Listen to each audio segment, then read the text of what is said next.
नमस्कार, मैं पूजा गौर सावधान इंडिया फाइट्स बैक में आप सबका स्वागत करती हूँ। खाते पीते इस घर परिवार में हाल ही में 2 जुड़वा बच्चियां पैदा हुई थी। जाहिर है कि बच्चा किसी भी परिवार की खुशी होता है। फिर यहाँ कोई क्यों इन मासूमों की जान लेना चाहता था? क्या ये कोई बाहर का आदमी था या घर का ही कोई अपना? जो भी हो, लेकिन दूध पीते बच्चों से किसी की क्या दुश्मनी हो सकती है? हम जिसकी कल्पना भी नहीं कर सकते, ऐसा अपराध यहाँ होने जा रहा था। आखिर क्यों कोई इस हैवानियत तक उतर आया था? इन सारे सवालों के जवाब जानने के लिए आइए चलते हैं कुछ समय पहले।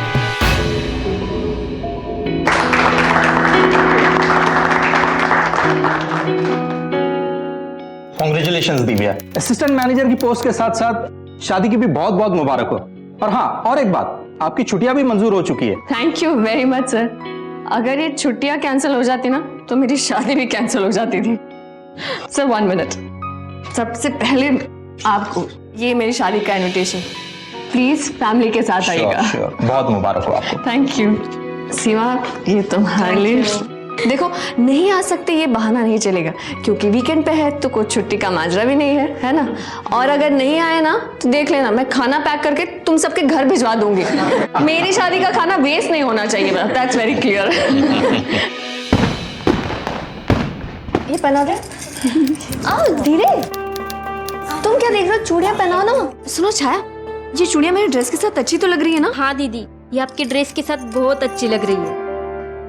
पापा, कैसी लग रही हूँ मैं? बहुत प्यारी लग रही है मेरी बच्ची। सब भगवान की दुआ है। जैसा सोचा था उससे भी अच्छा लड़का मिला है।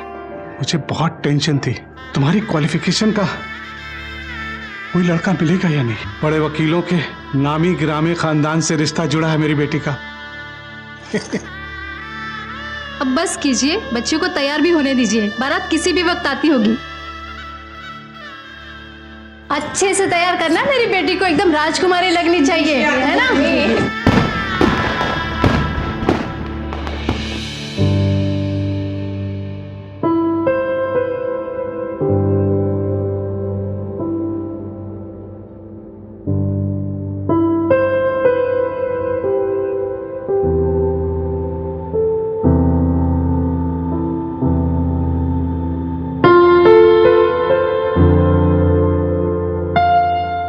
तुम तो शर्माने लग गई। अब तुम यही सोच रही हो ना कि तुम्हें मेरे लिए 1 गिलास दूध लाना पड़ेगा, मेरे पैर छूने पड़ेंगे, है ना? देखो, मैं ये पुराने ख्यालातों में बिल्कुल नहीं मानता। हम सब पढ़े लिखे लोग हैं। ये ट्रेडिशंस, फॉर्मेलिटीज, ये सब हमारे लिए कोई मायने नहीं रखता।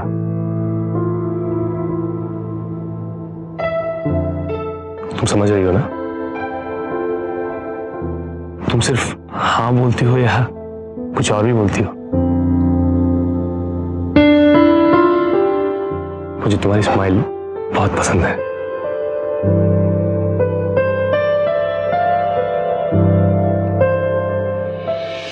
एक ट्रेडिशनल परिवार के लिए इससे अच्छा क्या हो सकता है कि उनकी बेटी को एक अच्छा पति और ससुराल मिले।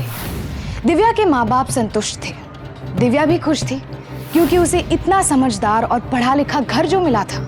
लेकिन क्या वाकई में सब कुछ सही था जैसा दिख रहा था? दिव्या के साथ क्या होने वाला था इस घर में? दिव्या जैसे सपनों में चल रही थी। उसे इस बात का अंदेशा तक नहीं था कि फूलों की इस चादर के नीचे कांटे भी बिछे हो सकते हैं।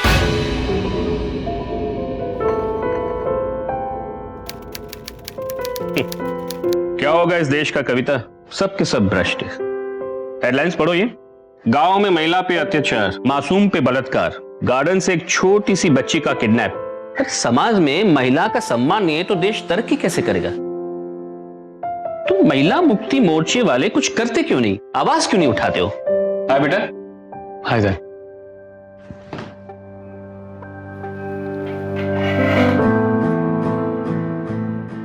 हाउ वाज योर डे बेटा? ओके था माँ। आपको तो पता ही है कि ये क्लाइंट्स कैसे होते हैं। ठीक है, तुम बस अपने करियर पर फोकस करो। ये पैसे वैसे की चिंता तुम मत करो। और वैसे भी तुम्हारी बीवी का जॉब तो अच्छा खासा है, उसका अच्छा चल रहा है, तुम्हारा भी अच्छा हो जाएगा। लता भाई, तुम्हारी बच्ची कैसी है, पढ़ाई कैसी चल रही है उसकी? अच्छा चल रहा है साहब। पिछली बार आपने जो फीस के पैसे दिए थे उससे काफी मदद मिली। मदद कैसी, इंसान ही तो इंसान के काम आते हैं। हाँ साहब। वकील बनाना है उसे, आखिर बेटी तो खानदान की शान होती है लता भाई। हाँ हाय पापा जी। हाय स्वीटहार्ट। अरे हाय मम्मी जी। हेलो बेटा। अरे आज आप ऑफिस से जल्दी आ गए? हाँ, वो थोड़ा वर्कलोड कम था आज। मम्मी जी ये लीजिए चेक। अरे बेटा, इसकी क्या जल्दी थी, आराम से दे देती। अच्छा जा, तू जल्दी से फ्रेश हो जा, मैं तेरे लिए गर्मा गर्म चाय भिजवाती हूँ। अरे आपको फ्रेश नहीं होना? तुम चलो, मैं आता हूँ। अच्छा ठीक। लता भाई, दिव्या के लिए चाय रखो।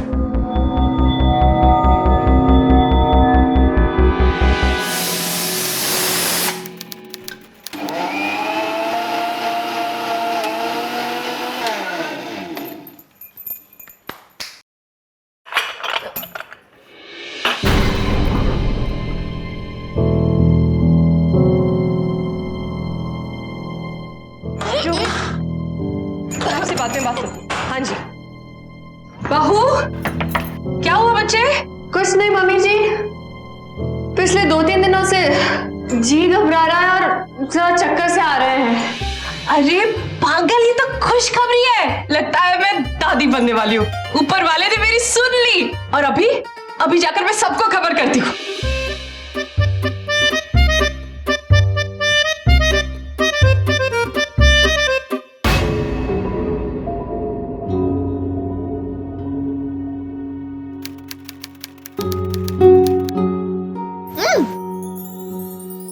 आ गए तुम? हाँ, how was it? Very good. अच्छा सुनो, अगर तुम्हें कुछ भी चाहिए होगा ना, मुझे बोल दो, शर्माना मत। ओके? बिल्कुल तुम्हें बोलूंगी। और तुमने ऑफिस में लीव ले ली? हाँ, मैंने छुट्टी के लिए अप्लाई कर दिया है, वो मंजूर हो जाएगी। फैंटास्टिक। अच्छा सुनो, एक सरप्राइज है तुम्हारे लिए। मेरे लिए? क्या है? आओ दिखाता हूँ। बताओ। आओ। क्या है? बैठो तो सही। ये मुझे दे दो। क्या है बताओ ना। पेशेंस। ये देखो, मैंने सुना है कि बच्चों के अच्छे पोस्टर्स देखने से हमारा बच्चा भी अच्छा पैदा होगा। सो क्यूट, है ना? So sweet. हम ये वाला ना यहाँ लगाएंगे और ये वाला नितिन, ये सारे तो लड़कों वाले हैं, क्यों?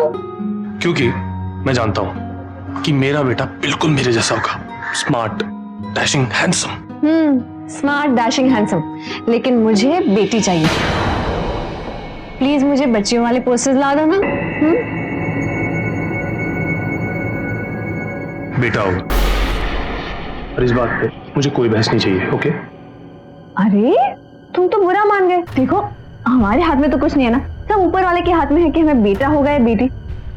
और मान लो बेटी हो गई तो? अरे तो कुछ नहीं यार, एक बार बोला ना बेटा होगा तो बस, कोई बहस नहीं। बाबा हुआ क्या, प्रॉब्लम क्या है? बेकार की बात मत करो, मैंने एक बार बोल दिया बेटा चाहिए तो बेटा चाहिए। अरे तुम ऐसे नाराज क्यों हो रहे हो? लड़की हुई तो क्या कर लोगे? ओहो, क्यों चीख रहा है बहू पर? देखे ना, तुझे पता है ना इस हालत में चीखना बुरी बात है। माँ, मैंने एक बार कह दिया मुझे बेटा चाहिए तो चाहिए। अरे इसमें कोई बहस नहीं होनी चाहिए। That's it. अरे ठीक है, ऐसे कैसे? मम्मी से देखा आपने? जाने दे उसे, तू बैठ, तू यहाँ मत बैठ, बैठ जा, तू आजा, बैठ यहाँ। अरे ये नितिन ऐसे क्यों नाराज हो रहे थे? ये बेटे के साथ क्यों लगा रखी इन्होंने? उसका कोई गलत इंटेंशन नहीं है बहू, वो बस इमोशनल हो रहा है आने वाले बच्चे की खुशी में। अच्छा ठीक है, लेकिन बेटा ही क्यों मम्मी जी? उसका मन होगा बहू बेटे के लिए। तू एक काम कर, कल जाकर हमारे फैमिली डॉक्टर से मिला, पता चल जाएगा बेटा है या बेटी। लेकिन मैं ऐसे कैसे किसी डॉक्टर के पास? और मम्मी जी, बेटा हो या बेटी ये जानना गैर कानूनी है, ये नहीं कर सकते हम। गैर कानूनी उन लोगों के लिए है जो इसका महत्व नहीं समझते, उन अनपढ़ गंवार लोगों के लिए जो बेटा और बेटी में भेदभाव करते हैं। मैं बस ये चाहती हूँ तुझसे बहू कि हमें पता चल जाए कि बेटा होने वाला है या बेटी, अगर बेटा होने वाला है तो हम बेटे वाली शॉपिंग कर लेंगे, उसके उज्जवल भविष्य की तैयारी हम पहले से कर लेंगे। मेरी प्यारी बहू, चल आजा खाना खाने।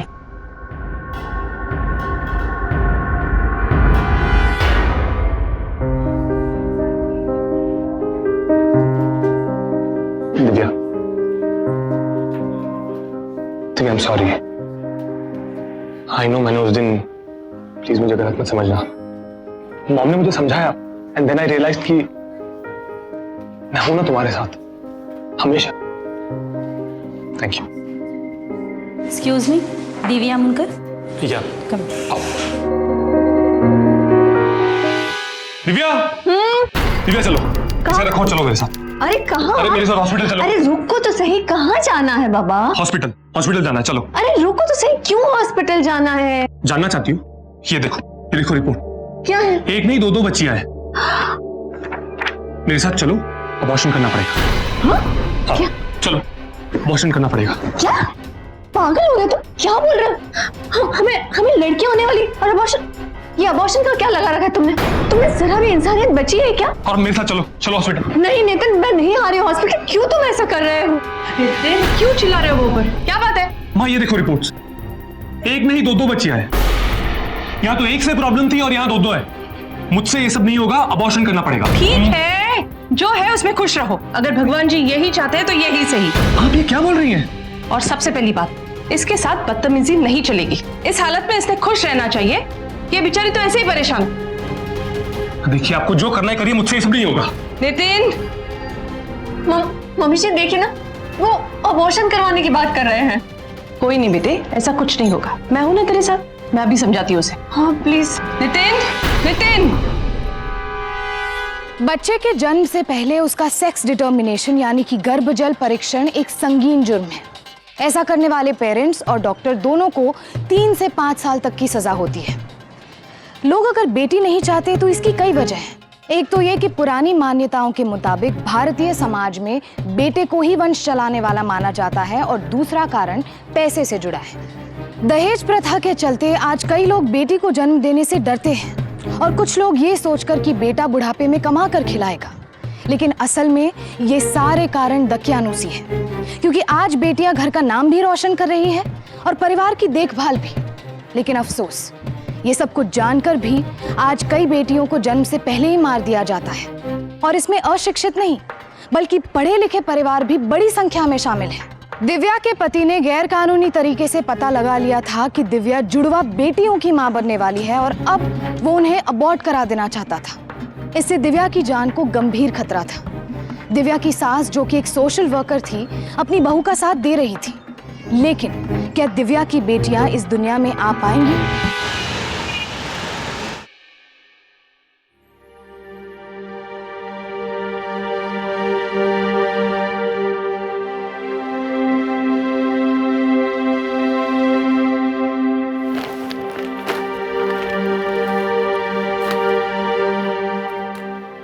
दिव्या,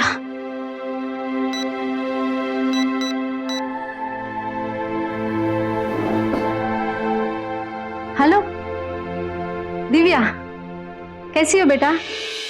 मैं अच्छी हूँ, बोलिए। क्या बात है, तू कुछ छुपा रही है क्या मुझसे? नहीं मामा, कुछ नहीं, बस ऐसे ही। मुझे ऐसा लग रहा है कि तू कुछ छुपा रही है मुझसे। आज ना सोनोग्राफी की रिपोर्ट्स आई थी, उसमें आया है कि मुझे लड़की होने वाली है, और वो भी जुड़वा। हाँ, लेकिन मामा नितिन इस बात से बिल्कुल खुश नहीं है। उन्हें तो लड़का ही चाहिए। वो तो कह रहे थे कि अबॉर्शन करवा दो। आज तो जिद पे अड़ गए थे। फिर मम्मी जी ने कहा कि वो उन्हें समझाएंगे। पता नहीं वो समझे या नहीं समझे। देख बेटा, तू चिंता मत कर, एक बार बच्चे आ जाने दे, फिर सब ठीक हो जाएगा। अरे बच्चों को देखकर तो कठोर से कठोर दिल भी पिघल जाते हैं। तो ये तो उसके खुद के बच्चे हैं, वो ज्यादा दिन तक उसे दूर नहीं रह पाएगा। दिव्या, हाँ बेटे तुम्हारा गर्म पानी बाथरूम में बह रहा है, मैं गीजर बंद कर लूं? नहीं मम्मी जी, मैं चली जाती हूँ, मैं बाद में बात करती हूँ। किसका फोन है? मम्मी का फोन है। अच्छा, हाँ, बड़े दिन हुए उनसे बात किए हुए। लाओ मैं भी बात कर लूं। अच्छा, हेलो, नमस्ते समरन जी। नमस्ते जी, नमस्ते। अच्छा, हाँ हाँ, बहुत बड़ा फंक्शन करेंगे और आप सबको भी आना होगा। अरे अब तो दो दो बच्चियां आने वाली है तो खुशियां भी दुगनी होगी ना। हाँ हाँ, क्यों नहीं। क्या हुआ, सब ठीक तो है वहां पर? हाँ जी, मैं आपको बाद में फोन करती हूँ।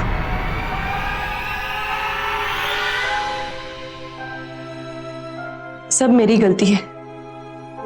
इस हालत में बाथरूम से फिसल कर गिर गई, ऐसा नहीं होना चाहिए था।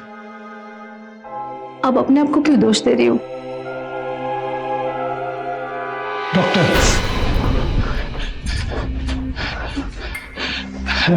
डॉक्टर क्या हुआ? दिव्या तो ठीक है ना? हाँ, दिव्या बिल्कुल ठीक है। बच्ची, हमने कुछ टेस्ट करे हैं, भगवान की दुआ से बच्ची भी अब ठीक है। Excuse me. माँ माँ माँ माँ, आपने तो कहा था कि आप सब संभाल लेंगी। क्या हुआ? कुछ नहीं, डॉक्टर ने तो कहा कि बच्चे सेफ है।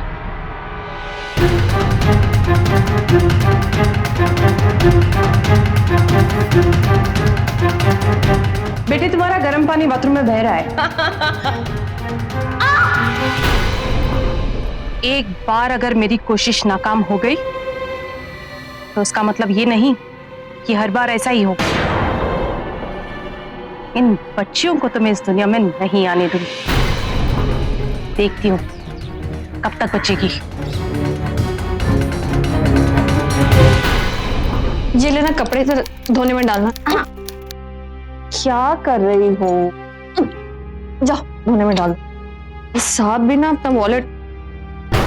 ये कैसी टैबलेट है?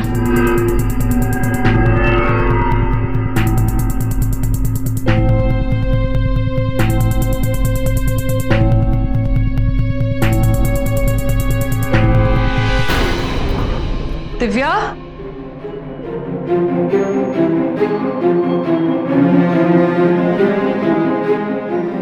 अरे क्यों रो रही है मेरी बेटी? कुछ नहीं मम्मी जी। ऐसे कैसे कुछ नहीं? इस हालत में इतनी टेंशन नहीं लेते, नहीं तो होने वाले बच्चे पर असर पड़ता है। ये आपको पता है ये क्या है? नहीं तो? ये गोलियां लेने से अबॉर्शन हो जाता है। देखिए, इसमें साफ लिखा है कि ये दवाई प्रेग्नेंट औरतों को नहीं लेनी चाहिए। और आपको पता है मुझे ये गोली कहाँ मिली? कहाँ मिली? नितिन के वॉलेट से। वो मुझे पता है मम्मी जी, वो नहीं चाहते कि मेरी बेटी इस दुनिया में आए। आप बुरा मत मानिए मम्मी जी, लेकिन मुझे कहीं ना कहीं ये शक हो रहा है कि उस दिन जो मैं बाथरूम में गिरी थी ना, उसमें भी नितिन का हाथ है। वो खुश नहीं है मेरी बेटियों से। नहीं बेटी, ऐसा नहीं है। देख, ये जो गोली है ना, ये नितिन की ही गोली है। जब भी वो स्ट्रेस्ड होता है या उसे माइग्रेन का अटैक आता है तब वो यही टैबलेट लेता है। अरे डॉक्टर ने प्रिस्क्राइब की है उसे। मम्मी जी, आप तू खामखा इतना टेंशन ले रही है। ये सब तेरा वहम है और कुछ नहीं। आप कैसी बातें कर रहे हैं मम्मी जी? मुझे साफ दिख रहा है कि नितिन मेरी प्रेगनेंसी से खुश नहीं है। वो नहीं चाहते कि हमें बेटियां हो। ऐसा नहीं है बच्चे, मैं उसे समझाऊंगी और धीरे धीरे सब ठीक हो जाएगा। ठीक है, अब टेंशन मत ले। चल अब जल्दी से ये जूस पी ले। देख कितनी वीक लग रही है मेरी बेटी। Good girl, good girl.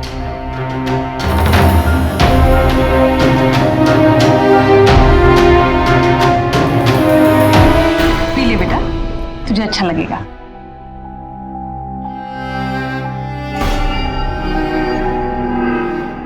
ये शक्कर ज्यादा है? कोई बात नहीं, पी ले इसे। पी ले बेटा।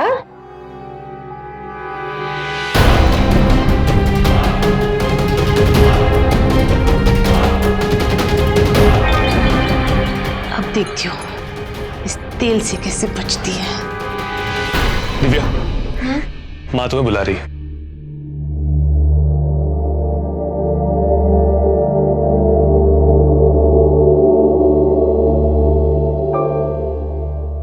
ये नितिन की कहीं कोई नई चाल तो नहीं मुझे चोट पहुंचाने की?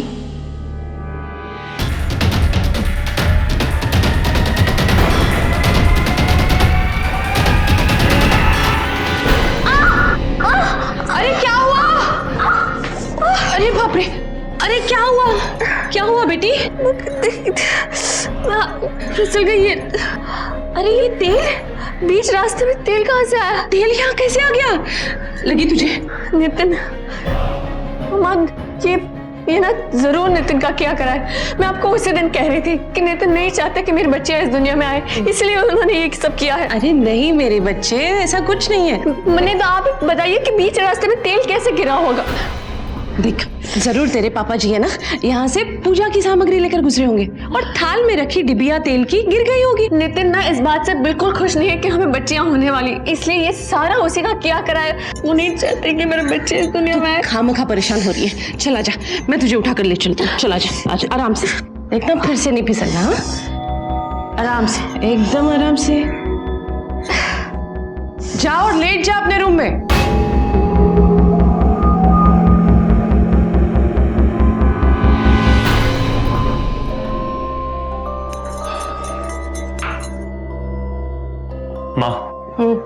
माँ, इन सब से कुछ नहीं होने वाला। आपका प्लान तो वैसे भी फ्लॉप हो गया है। तो रुक ना। अरे क्या रुक माँ, आप तो कह रही थी कि 2 बार गिरने से बची है ना, तो क्या हुआ? अब इस पपीते से कैसे बचती है वो देखेंगे।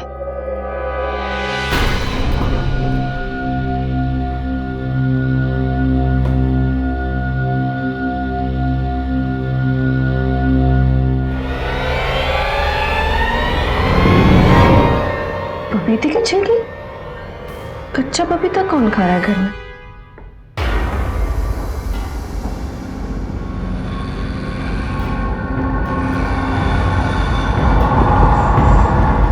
ओह माय गॉड,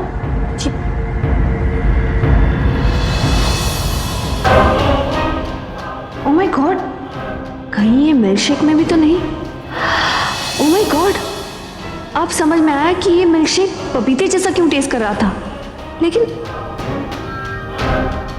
मम्मी जी, हाँ मम्मी, मेरी मैटरनिटी लीव अप्रूव हो गई है। मम्मी, मुझे ना यहाँ कुछ गड़बड़ लग रही है। नहीं बच्चा, मुझे लगता है ये सब तेरा वहम है। तेरी सास तो कितनी भली है, तू ही तो मुझे बोल रही थी कि वो तेरा बहुत ख्याल रखती है। हाँ मम्मी, वो तो है, ये लोग ख्याल तो रखते हैं, लेकिन मैं भी कुछ सोच के ही कह रही हूँ ना। ठीक है ना, एक के बाद एक ऐसे इंसिडेंट्स हो रहे हैं। और मम्मी, ये जो मुझे मिल्क शेक पिलाते हैं ना, उसमें ना पपीते की बू आती है। मुझे बिल्कुल सेफ नहीं लग रहा। मैं नहीं चाहती कि डिलीवरी यहाँ पर हो। अच्छा ठीक है, तू टेंशन मत ले, पर मैं खुद भी तो यही चाहती हूँ कि तेरी पहली डिलीवरी तेरे मायके में हो। तो एक काम कर, तेरी सास से तो बात कर ले, उसके बाद मैं तेरे पापा को भेजती हूँ तुझे लेने के लिए, ठीक है? पता नहीं वो लोग मुझे वहाँ आने देंगे भी या नहीं। मैं एक काम करती हूँ, मैं मम्मी जी से बात करके देखती हूँ। अच्छा ठीक है बेटा, पर तू तेरा ख्याल रखना। हाँ मम्मी जी, आप कब आए? मैं तो डर गई। कोई बात नहीं, ये ले, जल्दी से पी ले इसे। आजकल मैं देख रही हूँ तू बहुत सोचने लगी है। चल पी ले इसे जल्दी से मेरे सामने। किचन में गैस पर कढ़ाई रखकर आई हूं मैं। पकड़। ये क्या किया तुमने? अक्ल है कि नहीं तुम्हें? और आप क्या कर रही है मम्मी जी? हाँ, आप क्या कर रही है?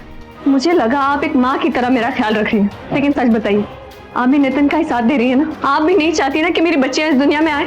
ये आप मुझे इतने दिनों से पपीते का जूस पिला रही हैं, है ना? इस परिवार को एक वारिस की जरूरत है। कौन ले जाएगा परिवार को आगे? एक बेटा। अब इतनी सी बात भी तेरे समझ में नहीं आती तो हम क्या करें? हम भी तो मजबूर है। और अच्छा ही हुआ जो तुझे सब पता चल गया। और अब तो तू कुछ कर भी नहीं पाएगी। पपीते ने तो अपना असर दिखाना शुरू कर दिया होगा। ऐसे ही इतने सारे मिल्क शेक्स इतने प्यार से नहीं पिलाए मैंने तुझे। कितने निर्दयी लोग हो आप सब। मुझे नहीं रहना यहाँ पे। मैं अपनी मम्मी से कह ही रही थी कि मुझे यहाँ बिल्कुल सेफ नहीं लग रहा है, मुझे बहुत डर लग रहा है। आप लोग सच में इंसान नहीं हो, बहुत बुरे हो। आप लोग को नहीं चाहिए ना ये बच्चियां। मुझे नहीं रहना यहाँ पे। कहाँ जाएगी? मैं अपनी मम्मी के पास जाऊंगी। मुझे नहीं रहना है यहाँ पे। नितिन, नितिन देखो, मुझे तुमसे कोई बहस नहीं करनी, कोई आर्गुमेंट नहीं करनी। मुझे जाने दो। कहाँ जा रहे हैं? मुझे अपनी मम्मी के पास जाने दो, मुझे अपने घर जाने दो। नितिन मोबाइल छीनो इसका। मोबाइल लो ना। मम्मी जी मोबाइल क्या कर रहे हैं? मोबाइल देख। नितिन, अरे नितिन क्या कर रहे हो तुम? कर ले दरवाजा बंद। नितिन, अरे ये क्या तरीका है?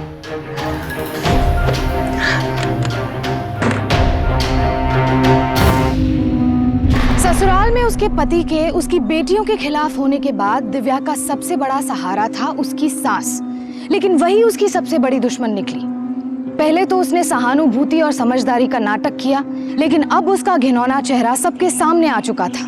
लेकिन सब कुछ जानकर भी दिव्या कुछ कर नहीं पा रही थी। उसे इस घर में कैद कर दिया गया था। अब जाकर उसके साथ बार बार होने वाले हादसों की असली वजह सामने आई थी। वो हादसे नहीं, बल्कि उसकी बच्चियों को जन्म से पहले मारने यानी कि उसका मिसकैरेज कराने की घिनौनी चालें थी। अब देखना यह था कि वो लोग जिन्हें किसी भी कीमत पर बेटा चाहिए था, अब और किस हद तक गिरने वाले थे।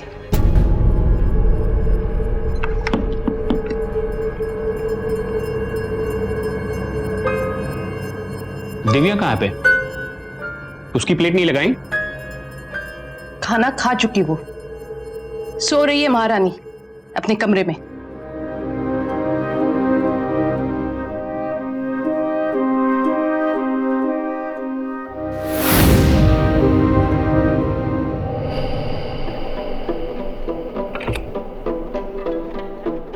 दिव्या बेटा, ये क्या हालत बना रखी तुमने?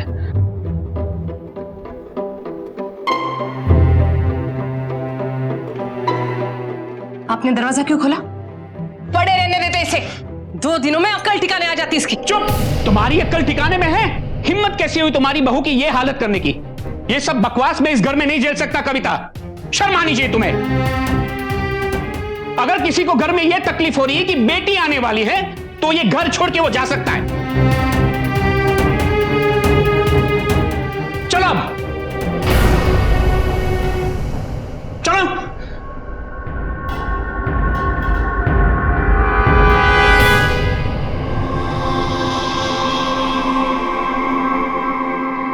प्रेस कॉन्फ्रेंस के लिए मुझे महिला समिति के बड़े बड़े बैनर्स चाहिए। मम्मी जी। और वहां पर हर न्यूज चैनल, हर न्यूज़पेपर का जर्नलिस्ट मम्मी मौजूद जी। चाहिए। ठीक है, याद रहेगा। और बाकी सारी लिस्ट एक बार चेक कर लेना। मम्मी जी, 1 सेकेंड होल्ड करना। मम्मी जी प्लीज मुझे हॉस्पिटल ले चलिए। I call you back. मुझे हॉस्पिटल ले चलिए, मुझे कॉन्ट्रैक्शंस हो रहे हैं। ऐसे कैसे हो सकता है? अरे अभी तो सिर्फ 7.5 महीने ही तो हुए। लगता है पपीते का असर है। नितिन सुनिए, नितिन काम छोड़िए, प्लीज मुझे हॉस्पिटल लेके चलिए। I think it's time. इतनी जल्दी बच्चा नहीं हो सकता। ओह कम ऑन, इट्स नॉर्मल। इस वक्त ऐसा ही होता है। थोड़ा दर्द बर्दाश्त कर, मैं भी इस दर्द से गुजरी हूँ। और वैसे भी पिछले महीने ही तो सोनोग्राफी कराई थी ना, तब तो सब ठीक था। यहाँ तो किसी को कुछ पड़ी नहीं है, सब मेरी बच्चियों के दुश्मन है। डैडी जी होते तो मुझे तुरंत हॉस्पिटल लेके जाते। कोई चाहता ही नहीं कि मेरे बच्चे इस दुनिया में आए, इसलिए कभी कोई रास्ते में तेल उलेट देता है तो कोई पपीते का मिल्क शेक पिला देता है। अफसोस तो इस बात का है कि आप लोगों की बीमारियों को समझने में इतना वक्त क्यों लग गया। क्या है, क्यों चिल्ला रहे हो? Shut up, shut up, okay? Just shut up. मुझे क्यों मार रहे हो? समझ गए ना मैं कि आप लोग मुझे हॉस्पिटल नहीं लेके जाना चाहते। और मां, मेरा शक यकीन में बदल गया है कि आप लोग मेरी बच्चियों को मार डालना चाहते हो। और आप बड़ा एनजीओ चलाती है ना, महिलाओं की सेवा करते हैं ना। अरे आप ही औरतों की सबसे बड़ी दुश्मन है। और हिम्मत कैसे हुई मेरी माँ से इस तरह बकवास करने की? और तुम जो मेरे साथ चालू कर रहे हो, ये क्या सही है? Just get lost right now. अभी क्या भी निकले? Just get lost. ये क्या तरीका है नितिन? क्या कर? Get lost from here. Nitin, Just get lost. Nitin, ये क्या तरीका है? नितिन, ये क्या तरीका है? कोई किसी को नहीं है मेरे यहाँ पे।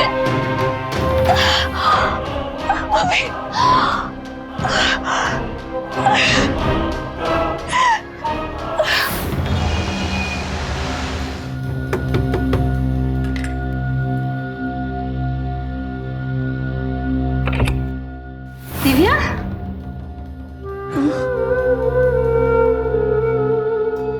अरे दिव्या, क्या हुआ बेटा? अरे सुनिए, जल्दी आइए। क्यों चिल्ला रही हो? अरे दिव्या, डॉक्टर को बुलाइए जरा। अरे दिव्या, क्या हुआ बेटा? दिव्या, बेटा बेटा, क्या हुआ बेटा? बच्चा, मैं डॉक्टर बुलाता हूँ। दिव्या, आंखें खोल बेटा, आंखें खोल। क्या हुआ तुझे? बोलना।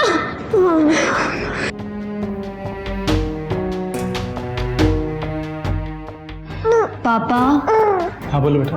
पापा प्लीज आप ना सबसे पहले शांत हो जाइए। इतना गुस्सा करने से, इतना टेंशन लेने से आपका ही बीपी बढ़ने वाला है। लेकिन तुम अब उस घर में बिल्कुल नहीं जाओगी। अगर मुझे पता होता कि वो लोग इतने खराब हैं तो मैं तुम्हारी शादी कभी भी उस घर में नहीं करने देता। ये मामला हम आराम से भी तो सुलझा सकते हैं ना, गुस्सा करके कोई फायदा नहीं है। आज बेटी अगर ससुराल छोड़ के मायके में रहने लगेगी तो लोग क्या कहेंगे? तो तुम्हारा मतलब है मैं अपनी लड़की को नरक में झोंक दूं? जो भी हो, आपको पुलिस केस नहीं करना चाहिए था। आज 10 दिन हो गए, उन्होंने दिव्या और बच्चियों की खबर तक नहीं ली है। ना ले खबर? अरे पढ़े लिखे गंवार लोग होते ना, उनसे भी गए गुजरे लोग हैं ये। और सुनो, मैं अकेला ही काफी हूं अपनी बेटी और अपनी नातिनों को संभालने के लिए।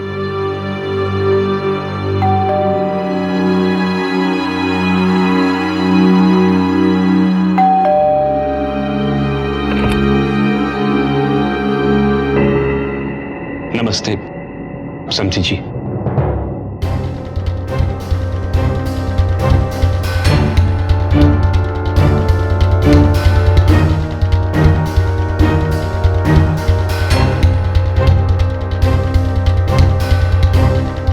समधी जी, हाथ मत जोड़िए समधी साहब। आपके घर वालों ने हमारी लड़की का जो हाल किया है, ऐसा तो कोई अपने गैर के साथ नहीं करते। मैं आपके हाथ जोड़ता हूँ समधी जी। मैं मानता हूँ कि हमसे भूल हो गई, अब दोबारा ऐसा नहीं होगा। अगर उस दिन घर पे मैं होता ना तो ये सब बिल्कुल नहीं होता था। अब आखिरी मौका दीजिए हमें, बिटिया को घर वापस भेज दीजिए। ये मेरी गुड़िया रानी सो जाएगी। दिव्या, हाँ माँ, तू तो अपने पापा की जिद जानती है ना बेटा, लेकिन ऐसे 2 बच्चों को लेकर रहना भी तो शायद जुड़वा बच्चियों का प्रेशर सुनकर बहक गए होंगे। लेकिन एक बार बच्चियों का चेहरा देख लेंगे तो पिघल जाएंगे। आखिर बच्चियां भी तो भगवान का ही रूप होती है ना।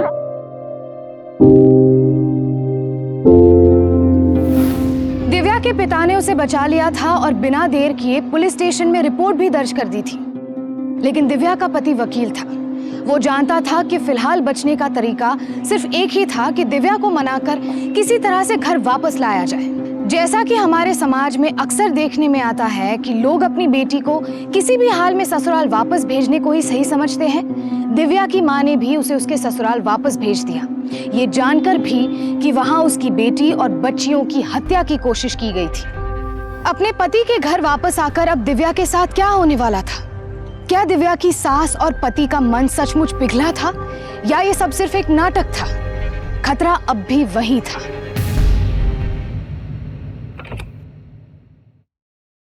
दिव्या बेटा, आओ अंदर आओ।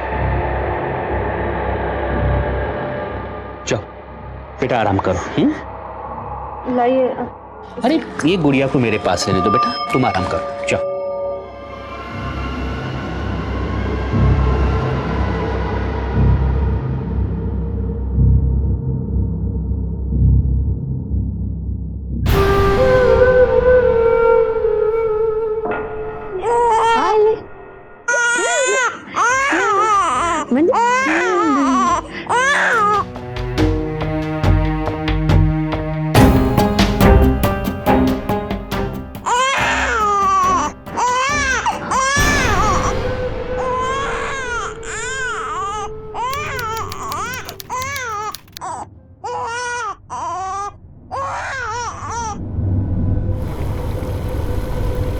बहू, दिव्या, आए।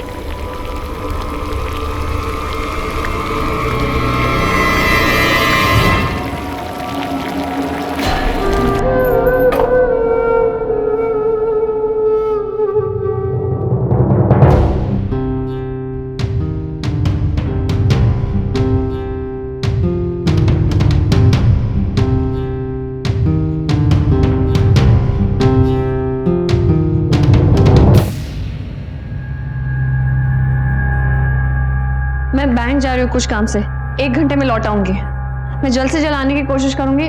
बच्चे सोए हुए हैं, वो शायद इतनी जल्दी नहीं उठेंगे।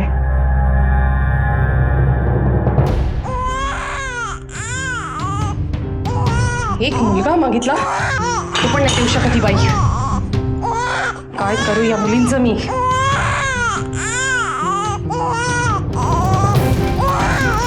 अब तो 2 सेकेंड इन बच्चियों को मैं नहीं देख सकती। जल्द से जल्द कुछ करना होगा, इसके पहले कि दिव्या आ जाए।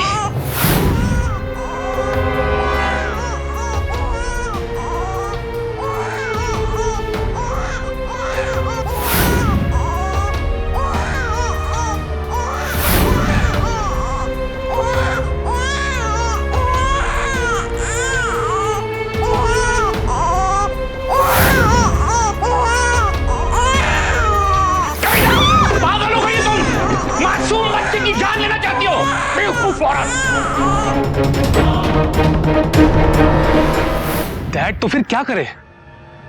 हाथ पे हाथ रख के बैठे रहे और पूरा दिन उन बच्चियों को घर में हमारी आंखों के सामने देखते रहे बस। नितिन मेरी बात सुनो, मैं इसे घर में इसलिए नहीं लाया हूं कि हम पे लगा हुआ केस बढ़ जाए। इसे मैं घर पे इसलिए लेके आया हूं कि हम पे लगा हुआ केस हट जाए। समझने की कोशिश करो तुम। जरा से भी बेवकूफी की ना तुमने तो हमें जेल जाना पड़ेगा। और रही बात इन बच्चियों की, अरे इसे तो मैं भी छुटकारा पाना चाहता हूं, लेकिन मेरी तरकीब वकीलों वाली हो। नितिन मैंने कुछ ऐसा ही सोचा है कि सांप भी मर जाए और लाठी भी ना टूटे।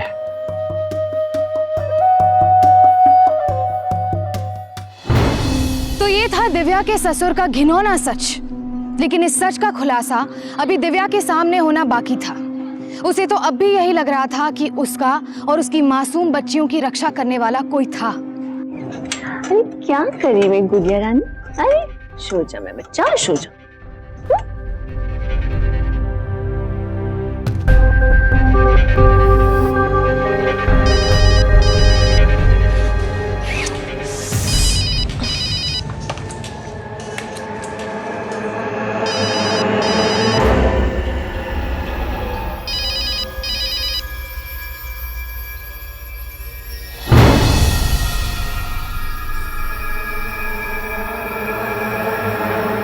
आज देखता हूं ये बच्चियां कैसे बचती है। नितिन ये क्या कर रहे हो तुम? क्या क्या कर रहा था मैं? मैं तो बस ये कपड़े आयरन करने आया था और क्या। ये इस्त्री की तार तुम क्यों छेड़ रहे थे? ये चाकू यहाँ पे क्यों पड़ा है? माय गॉड, ये तार कटी हुई मुझे खुद पता नहीं था। Oh my God, तुम्हें कुछ नहीं पता। मैं जब गई तब इस्त्री की तार सही सलामत थी और ये चाकू भी यहाँ पे नहीं था। तुम ना बच्चों से दूर ही रहा करो। मैं जानती हूँ कि तुम्हें मैं बच्चे बिल्कुल पसंद नहीं है। तुम प्लीज दूर रहा करो और तुम मुझ पे इल्जाम लगा रही हो। मॉम, डैड, ये देखिए, ये तार यहाँ कटी हुई थी। ये मुझ पे इल्जाम लगा रही थी, मुझ पे। ये तो अच्छा हुआ मैं टाइम पे आ गया, वरना ये मेरी दोनों प्यारी प्यारी बच्चों को आज मार ही डालती और हम सबको फंसा देती। नितिन कितना झूठ बोल रहे हो तुम? मैं झूठ बोल रहा हूँ? मम्मी जी, डैडी जी, ये सब नितिन का क्या करा है? बस बस बहुत हो गया तुम्हारा नाटक। मैं समझ गई, तुम्हें मैं और मेरे बच्चे बिल्कुल अच्छे नहीं लगते ना। ठीक है, मैं जा रही हूँ, बच्चों को लेके जा रही हूँ यहाँ से। अब मैं समझा कि ये लड़की कमरे से बाहर क्यों गई, ताकि सारा इल्जाम नितिन पे आ जाए और तुम इन बच्चों से छुटकारा पा सको। Correct dad, correct. नहीं डैडी जी, आप गलत समझ रहे हैं। तो फिर क्यों बाहर गई थी रूम से ऐसी हालत में बच्चों को छोड़कर? दिव्या, मैंने दोनों तरफ की बातें सुनी और मुझे यकीन हो गया है कि कविता और नितिन सच बोल रहे हैं। लता भाई, तुम्हारे मोबाइल से मेरा नंबर डायल करो। जी।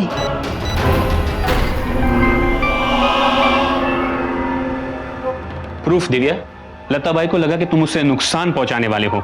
घबराकर उसने हमें फोन किया। हम लोग गार्डन में थे, यहां दौड़े दौड़े आए और तुम्हें रंगे हाथ पकड़ लिया। दिव्या, रंगे हाथ। सबूत है मेरे पास। लता भाई बताओ, उस दिन क्या हुआ था? सुनाओ इसे। उस दिन जब आप सब लोग घर से बाहर गए थे ना, तो इसने गरम तेल की कढ़ाई ली और बच्चों के ऊपर डालने वाली थी कि मैंने देख लिया इसे। ऐसी डायन को हमारे घर में बिल्कुल जगह नहीं मिलनी चाहिए। नाम खराब कर देगी हमारे खानदान का। ये क्या झूठ क्या बोल रही है? कविता, एक मिनट।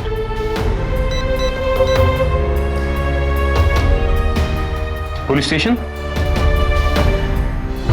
मिस्टर शेट्टी ने आपकी बेटी पे इल्जाम लगाया है कि वो उनको झूठे केस में बेमतलब फंसाने की साजिश रच रही थी, जबकि वो खुद 2 बार अपनी बेटियों को मारने का प्लान कर चुकी है। ये सब क्या कह रहे हैं? मेरी बेटी ऐसा नहीं कर सकती। अब केस दर्ज हो चुका है, जो भी फैसला होगा अदालत में होगा।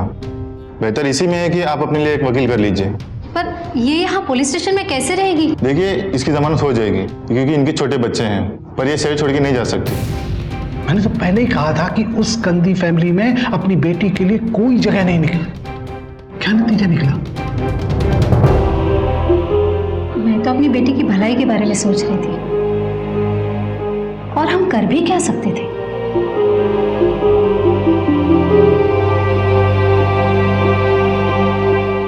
दिव्या क्यों चिल्ला रही पता नहीं, दिव्या कहीं दिख नहीं रही है। पता नहीं कहाँ चली गई। यार यही कहीं होगी। कुछ करना बैठे वो लड़की मेरी। अरे चुप चुप बोलो, सब ठीक होगा। और क्या, यही कहीं होगी। मैं देखता हूँ, तुम परेशान ना हो। हे भगवान, मेरी बच्ची की रक्षा करना। तुम?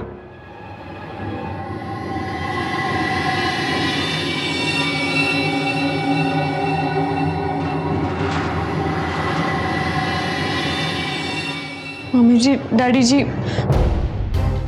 मैं आप लोगों से माफी मांगने आई हूँ। प्लीज मुझे माफ कर दीजिए। प्लीज आप लोग मेरी बच्चियों को अपना लीजिए। अगर इन बच्चियों को इस परिवार का नाम नहीं मिला तो समाज वाले क्या कहेंगे? आ गई अक्ल तुम्हारी ठिकाने पे? हाँ, तो जाओ घूमो फुटपाथ पे लावारिसों की तरह। तुम्हारे और तुम्हारे दोनों बच्चों के लिए ये घर में कोई जगह नहीं है और ना ही इन बच्चों को हमारा नाम मिलेगा। Get out from here. पहले ही समझ गई होती कि इस घर में बेटियों के लिए कोई जगह नहीं है तो आज ये नौबत नहीं आती। नितिन की बात मानकर अगर अबॉर्शन कर लिया होता तो इतना सब कुछ ना हमें करना पड़ता और ना ही तुझे सहना पड़ता। तो तू क्या समझती है, कानून और पुलिस की धमकी से मैं डर जाऊंगा? वकील हूं मैं दिव्या, भूल गई तुम? कानून से खेलना मेरा पेशा है। फंसा दिया ना तुझे तेरी ही चाल में? अरे ऐसे कितने झूठे गवाह और सबूत मैं इकट्ठा कर सकता हूं। अब चुपचाप इस घर से चली जा, वरना 2-4 और गवाह और सबूत इकट्ठा कर लूंगा। अरे इसे ले जाओ यार, ले जाओ। डैड अब तो लगता है कि इसे सुनाई देना भी बंद हो गया है। सुना नहीं तूने? दरवाजा वहां है, जस्ट गेट लॉस्ट। खुद जाएगी या धक्के मार के बाहर निकालूं? Just get lost from here, just get lost.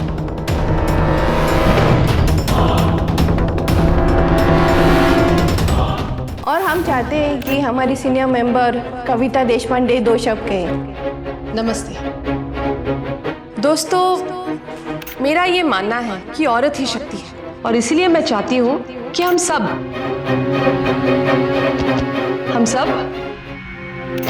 आ गई अक्ल तुम्हारी ठिकाने पे? हाँ, तो जाओ घूमो फुटपाथ पे लावारिसों की तरह। पहले ही समझ गई होती कि इस घर में बेटियों के लिए कोई जगह नहीं है तो आज ये नौबत नहीं आती। नितिन की बात मानकर अगर अबॉर्शन कर लिया होता तो इतना सब कुछ ना हमें करना पड़ता और ना ही तुझे सहना पड़ता। तो तू क्या समझती है, कानून और पुलिस की धमकी से मैं डर जाऊंगा? वकील हूं मैं दिव्या, भूल गई तुम? कानून से खेलना मेरा पेशा है। फंसा दिया ना तुझे तेरी ही चाल में? अरे ऐसे कितने झूठे गवाह और सबूत मैं इकट्ठा कर सकता हूं। अब चुपचाप इस घर से चली जा।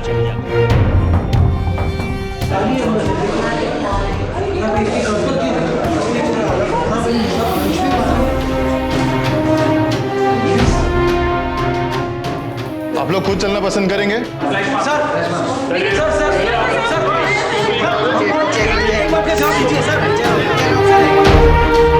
दिव्या के पति नितिन ने उसे डिवोर्स देना चाहा, लेकिन दिव्या ने ना सिर्फ उसका डिवोर्स पिटीशन खारिज किया, बल्कि उसके और अपने सास ससुर के खिलाफ preconception and prenatal diagnostic techniques act के तहत केस फाइल किया गया। सबूतों के आधार पर अदालत में दिव्या की जीत हुई और पेशे से वकील नितिन और उसके पिता के कोई दावपेच यहाँ काम नहीं आए। दिव्या के सास ससुर और नितिन तीनों भ्रूण हत्या यानी कि फीमेल फीटिसाइड के दोषी पाए गए।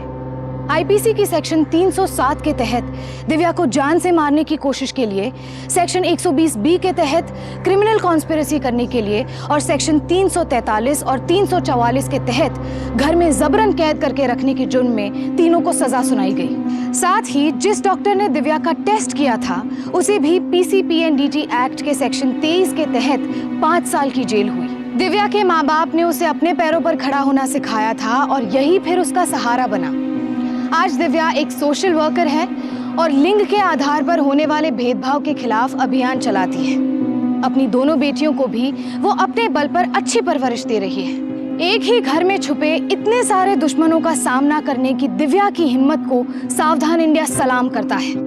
अपनी बेटियों को आत्मनिर्भर बनाकर और उन्हें अपने हक के लिए लड़ना सिखाकर ही हम उनकी रक्षा कर सकते हैं। तो सावधान रहिए घर और रिश्तों में छुपे ऐसे दुश्मनों से। फिर होगी आपसे मुलाकात जुर्म से जंग की सच्ची घटना के साथ। तब तक सावधान इंडिया, इंडिया फाइट्स बैक।